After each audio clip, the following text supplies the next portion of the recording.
The Forbes expedition was a British military expedition led by Brigadier General John Forbes in 1758, during the French and Indian War. Its objective was the capture of Fort Duquesne, a French fort constructed at the confluence of the Allegheny and Monongahela rivers in 1754. Forbes commanded between 6,000 and 8,000 men, including a contingent of Virginians led by George Washington. Forbes, very ill, did not keep up with the advance of his army, but entrusted it to his second-in-command, Lt. Col. Henry Bouquet, a Swiss officer commanding a battalion of the Royal American Regiment. The expedition methodically constructed a road across what is now southern Pennsylvania, but was then largely Indian Territory. This was in contrast to a similar expedition led by Edward Braddock in 1755 that ended in disaster. Working for most of the summer on the construction of the road, fortifications, and supply depots,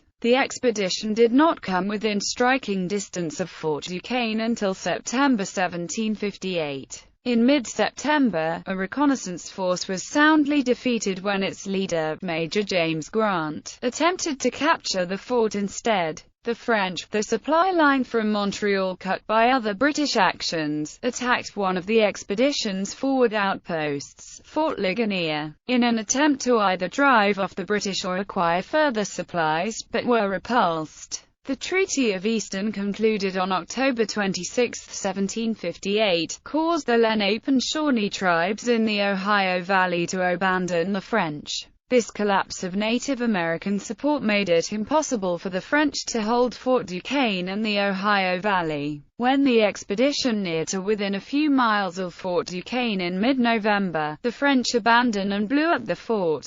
3 units of scouts led by Captain Hugh Waddell entered the smoking remnants of the fort under the orders of Colonel George Washington on November 24. General Forbes, who was ill with dysentery for much of the expedition, only briefly visited the ruins. He was returned to Philadelphia in a litter, and died not long afterward.